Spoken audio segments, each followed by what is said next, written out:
Hello बच्चों, मैं हूं संजीत सर और आज मैं देयर का प्रयोग बताने वाला हूं। इसके पहले जो है टेंस हम समाप्त किए थे। टेंस जो है समाप्त करने के पूर्व भी जो है is am are was were has have had will be shall be का प्रयोग भी बता चुके थे। तो आज जो बेसिक में अभी जो बचा हुआ है देयर का प्रयोग, इट का प्रयोग और डिग्री ऑफ कंपेरिजन, उसमें पर आज हम देयर का प्रयोग बताने वाले हैं। तो देयर का जो है बहुत ही यूजफुल है और किताबों में इसका पर वाक्य मिलता है। देयर मीन्स होता है वहाँ, है ना। जैसे देयर पर वाक्य बनाएंगे, वाक्य लिखते हैं जैसे एक गाय है, एक गाय है। तो इसका वाक्य बनेगा देयर इज ए कॉ, देयर इज अ कॉ। इसका अर्थ होगा एक गाय है, ठीक है।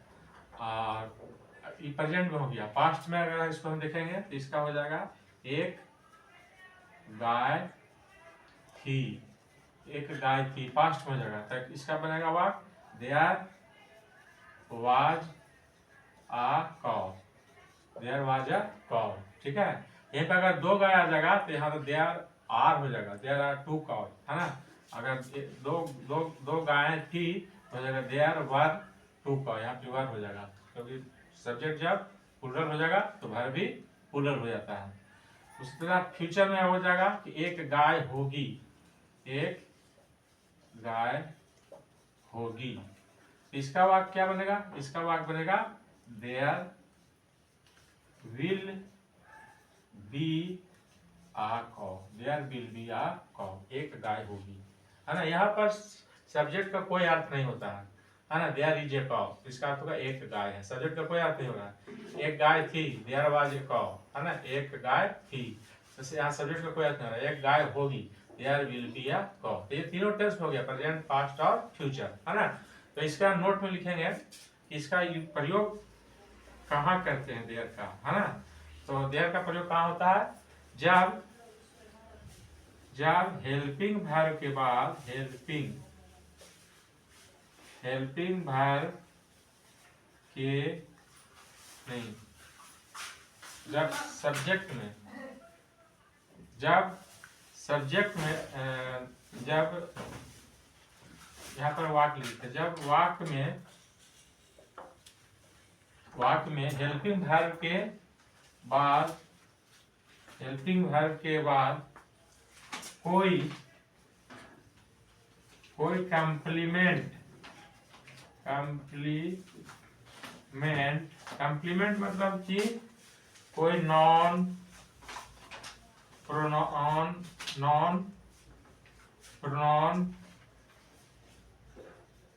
वर्ब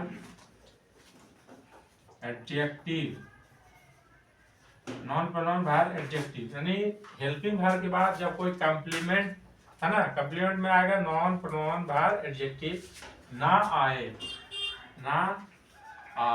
है ना।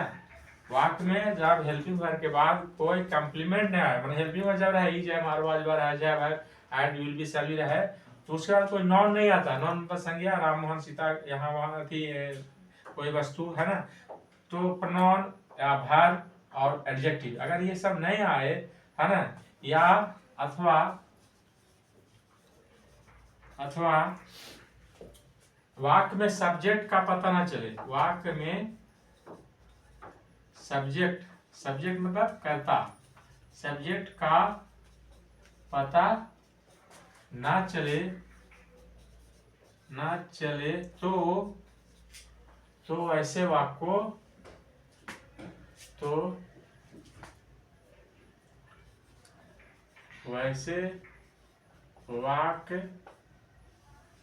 को देयर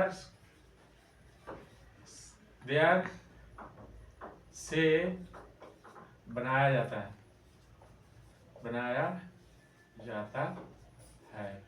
मतलब वाक्य में, किसी वाक्य में जब कोई कम्प्लीमेंट नहीं आता, कोई कम्प्लीमेंट होता non pronoun verb, helping verb के बाद हेल्पिंग वर्ब इज हमारा, और या फिर सब्जेक्ट का पता ना चले, है ना, तो वहां पर जो है वैसे आपको देयर का प्रयोग करेंगे। जैसे एक गाय है, तो एक गाय है अगर देखते हैं तो एक गाय है, तो एक गाय का अगर सीधा सीधी बनाएंगे तो एक मतलब ए लिखेंगे एक का, गाय का क्या होगा कौ, और उसके बाद हेल्पिंग वर्ब है का इज, तो ए आ कौ इज।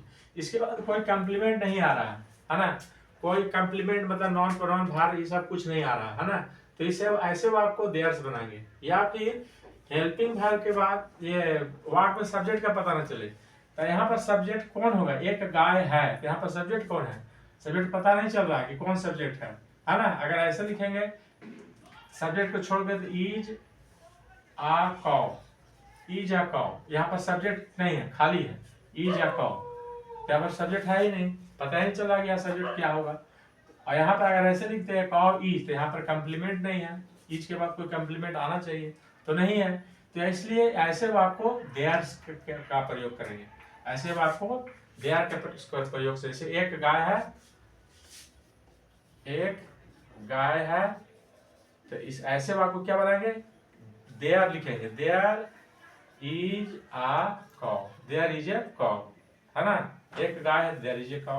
एक गाड़ी है, तो देयर इज ए कार। एक घड़ी है, तो देयर इज ए वॉच। एक कलम है, तो देयर इज ए पेन, है ना। दो कलमे हैं, तो देयर आर टू पेन्स, है ना। दो बच्चे हैं, तो देयर आर टू चिल्ड्रेन, है ना।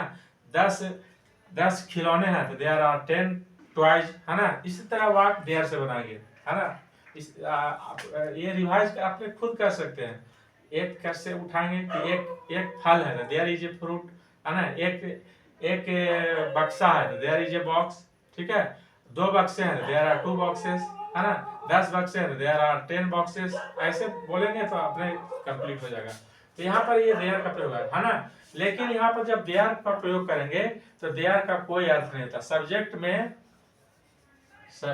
में देयर का कोई अर्थ नहीं होता, देयर का कोई अर्थ नहीं होता है, अर्थ नहीं होता है। सब्जेक्ट में देयर का कोई अर्थ नहीं होता। जब वाक्य में सब्जेक्ट आएगा देयर के रूप में, तो देयर का कोई अर्थ नहीं होता। जैसे देयर इज ए कौ, तो देयर इज ए कौ इज आ कौ, यानी एक गाय है, देयर का कोई अर्थ आ रहा नहीं आ रहा।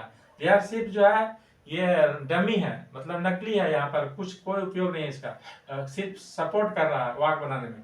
एक गाय थी, तो देयर वाज ए कौ, मतलब एक कौ मतलब एक गाय, थी का हो गया वाज, देयर वाज ए कौ, देयर का कोई यहाँ अर्थ नहीं आ रहा, ठीक है। तो सब्जेक्ट में जब ये देयर आए तो उसका कोई अर्थ नहीं होता, और ये जब ऑब्जेक्ट में आए तब इसका अर्थ होगा वहां। जैसे वहां एक गाय है, वहां एक गाय है, वहां एक गाय है, तो क्या होगा, देयर वाज आ कौ। फिर यहाँ पर वहां के लिए लिखना होगा देयर वाज ए कौ देयर, है ना। देयर वाज ए कौ देयर, यहाँ भी देयर लास्ट में लिखना होगा। ये देयर का कोई अर्थ नहीं है, ये जो वहां है उसका अर्थ यहाँ पर देयर लिखा गया।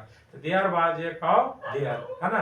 एक वहां एक गाय थी, देयर वाज, वहां एक गाय थी होगा इसका है नहीं, एक गाय थी, तो देयर वाज ए कौ देयर। वहां एक गाय थी, देयर वाज ए कौ देयर, है ना। वहां एक महल था, तो there was a palace there. वहां एक तालाब था, तो there was a pond there. वहां 2 बच्चे हैं, तो देयर आर 2 चिल्ड्रन देयर। वहां 2 खिलौने हैं, देयर आर 2 टॉय देयर, है ना। वहां 2 शिक्षक हैं, तो देयर आर 2 टीचर्स देयर। तो लास्ट में देयर लगाना होगा वहां के लिए। और सब्जेक्ट में देयर का कोई अर्थ नहीं होता, सब्जेक्ट में देयर के लिए वहां नहीं अर्थ लगाएंगे, है ना। तो इस तरह से देयर का प्रयोग करेंगे, है ना। तो एक गाय थी है, तो देयर इज ए कौ। एक गाय थी, तो देयर वाज ए कौ। एक गाय होगी, देयर विल बी ए कौ। ये तीनों टेंस में हो गया। अब इसको 4 तरह से 6 तरह से बना सकते हैं। एक गाय है, तो देयर इज ए कौ। एक गाय नहीं है, देयर इज नॉट ए कौ। क्या एक गाय है, इज देयर ए कौ। क्या एक गाय नहीं है, इज देयर नॉट ए कौ। गाय एक गाय कहाँ है, वेयर इज देयर ए कौ। गाय कहाँ नहीं है, where is there is not a cow. इस तरह 6 तरह से भी आप इसको बना सकते हैं, है ना। और एक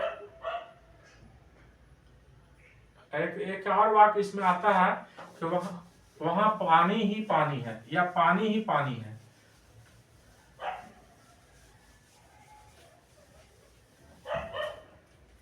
ऐसा वाक्य आता है कि पानी ही पानी है, पानी ही पानी है, तो इसको बनाएंगे पानी ही पानी है, तो यहाँ लिखेंगे there is nothing but water,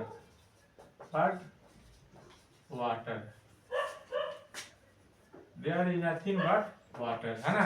there is nothing but water यानी वहां पानी ही पानी है, यहाँ पर देयर लगा देंगे लास्ट में वहां के लिए, there is nothing but water there, है ना, वहां पानी ही पानी है। या इस तरह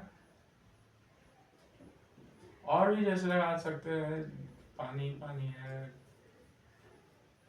तो इस तरह का बात आता है, कोई पूछ देता है कभी कभी कि वहाँ पानी ही पानी है, क्या बनाएंगे, तो there is nothing but water, और लास्ट पे अगर वहां लिखा हुआ है तो देयर लिखेंगे, वहां या नहीं लिखा हुआ है तो देयर हटा देंगे, पानी ही पानी है, तो पानी ही पानी है होगा there is nothing but water, है ना। तो इस तरह का वाक्य भी आता है जो देयर से बनता है। तो यह हो गया पूरा देयर का वाक्य कंप्लीट हो गया, ठीक है। अब इसी तरह आप रिवाइज करेंगे तो बहुत जल्दी याद हो जाएगा। Thank you.